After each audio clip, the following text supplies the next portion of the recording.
je ne serai pas long. En vérité, j'ai perdu une personne qui m'est très chère. Et il y a quelques minutes, la prière mortuaire vient de se terminer au cimetière de Kerikau. Je voudrais, en tout cas, avec votre permission, évoquer en quelques secondes la figure de l'illustre disparu, Mamadou Wade, économiste, journaliste communicateur de Rufisque, que le doyen Goumbala doit certainement connaître parce que c'est un des meilleurs fils du Sénégal, un des meilleurs de votre génération, qui a particulièrement brillé sur tous les fronts, un économiste de premier ordre, qui a fait de très très très bonnes choses pour le Sénégal à l'extérieur de ce pays, ici même, mais malheureusement ici il n'est pas connu, c'est le lot du Sénégal, c'est le Sénégal qui est comme ça. Un garçon, un monsieur très bien. Je sais que j'ai eu très tôt des nouvelles de l'excellent travail que vous faites ensemble, monsieur, cher monsieur, notre cher doyen, parce qu'avec les doyens Diarra Diouf, nous avons, lui et moi, travaillé sur beaucoup d'ouvrages dont la plupart ne sont pas encore sortis. Donc un savant au vrai sens du terme. Vous comprenez donc que c'est par respect pour mon collectif, pour la cause qu'on défend, pour la personne qu'on défend, et parce qu'il y a eu énormément d'absents dans nos rangs que j'ai tenu donc à venir, vraiment pour féliciter très chaleureusement mes confrères pour le bon travail qui a été accompli dans la discrétion, dans la détermination, parce que nous savons que nous avons en face de nous un appareil très structuré, très puissant, très fort, mais nous ne crachons pas sur les résultats obtenus. On les a laissés parler. Ils ont voulu nous imposer leur juge, nous avons refusé et nous avons gagné ce combat. Et nous en gagnerons d'autres, parce que nous fondons tout et nous basons tout sur le droit, sur la primauté du droit. Il n'y a que ça d'essentiel pour les avocats. Nous menons énormément de combats. Nous disons qu'il n'y a pas photo. Nous respectons énormément les confrères d'en face, mais eux, ils savent, nous savons. Donc nous sommes très sereins et nous n'avons pas pour habitude de jouer les gros bras ou de menacer qui que ce soit. Nous sommes basés sur le droit et nous gagnerons sur le droit, Inch'Allah. Et surtout, nous défendons une cause et un homme qui sont dans le droit chemin. Et c'est ça la vie, hein. Il n'y a pas de secret. Comme disait l'autre, la vie c'est 3 jours, c'est hier qui est déjà passé. Aujourd'hui qui est une grâce que Allah nous a donnée. Et demain c'est un mystère qui ne lui appartient qu'à lui et à lui seul. Mais dans l'expérience des choses, on apprend beaucoup de choses.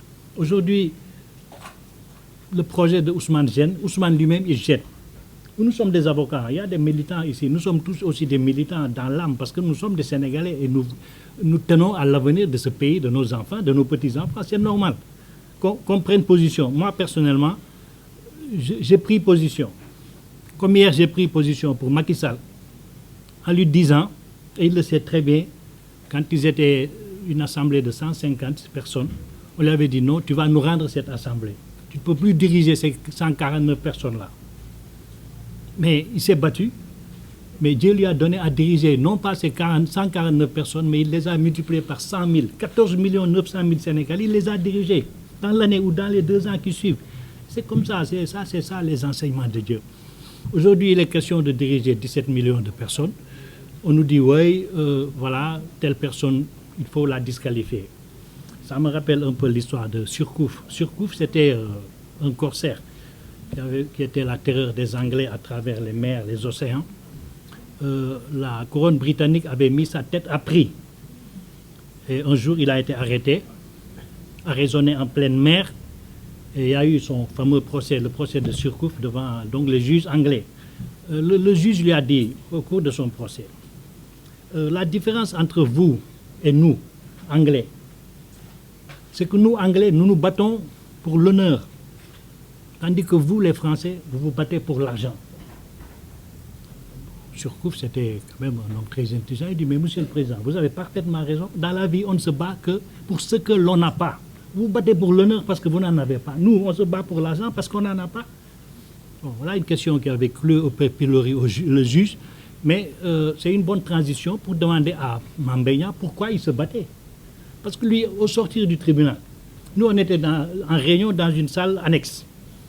On a entendu un bruit extraordinaire. C'est comme si Sadio Mané marquait un des 2 pénaltys qualificatifs contre l'Égypte, quoi. Mais qu'est-ce qui se passe? On nous dit non, le président a dû délibérer, il a dû vider. On a dit que le président a dû vider le délibéré sur le siège. Et c'était ça. Et immédiatement, les messages ont afflué, on nous a dit voici le délibéré. Mais là où on était, dans la seconde même, nous on savait que Sonko avait gagné. Ce que les gens recherchaient, ils ne l'ont pas eu. Alors que c'était un brouhaha, c'est incroyable, tout le monde en triomphe, les confrères, mais c'est extraordinaire.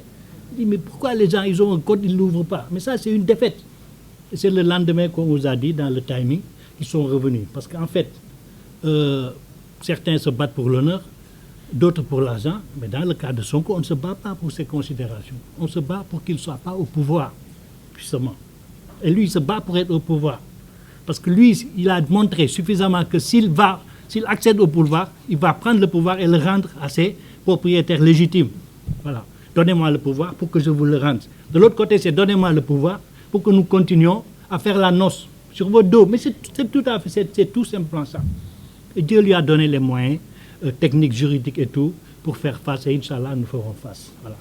Bon, Wade, on avait, c'est pas le lieu de parler de ça, il avait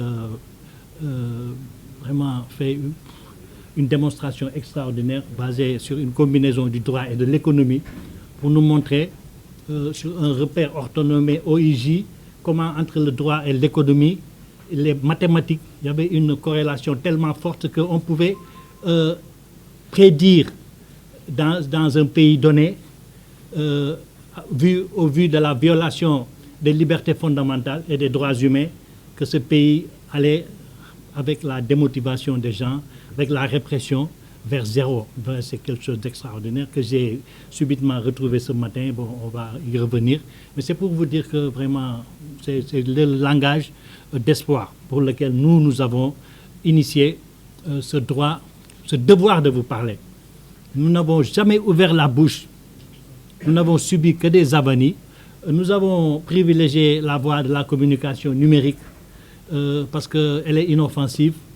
Et si on simplifie cette communication, ça peut entrer dans les esprits. Et c'est pourquoi nous n'avons jamais voulu faire le tour des plateaux, insulter les gens. Non, non, non, nous ne sommes pas éduqués dans ce sens et nous ne sommes pas formés dans ce cadre. Nous avons par contre, il faut le savoir, le monde entier qui a les yeux rivés sur le Sénégal, beaucoup de confrères, comme nous avons eu à aller défendre la démocratie, les droits de l'homme dans d'autres pays, en Afrique et en Europe, et des confrères sont là, disponibles, qui vont venir. Et quand ils vont venir, ceux-là, on ne va pas les chasser de l'aéroport. Parce que peut-être s'il faut se taire, eh bien ils vont se taire et ils vont venir. On ne paie rien pour attendre. Il faut qu'on sache qu'on est dans un grand village planétaire où tout ce que vous faites, où tout ce que vous dites, vraiment est relayé à la vitesse de l'éclair.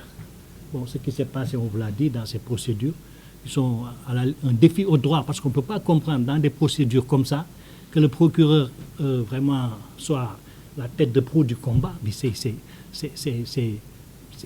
amoral, et c'est immoral, et c'est ajuridique également, parce que ça n'a aucun fondement, ça n'a aucun sens. Et pourtant, ce qui se passe chez nous aujourd'hui, je pense que ce n'est pas au-dessus de nos forces, et je vais laisser mes excellents confrères, parce que nous ne voulons toujours pas entrer dans le dossier, vous expliquer que c'est un tissu de nullité extraordinaire, que nous aurions pu démonter l'autre jour, mais Dieu n'en a pas voulu ainsi. Parce que vous savez, Dieu a son programme, il a son plan. Et c'est vraiment nous tous, il ne nous parle pas, mais quand il a envie de faire une chose, il le fait et nous, on ne parle pas, on l'écoute. Et c'est ce que nous vivons actuellement.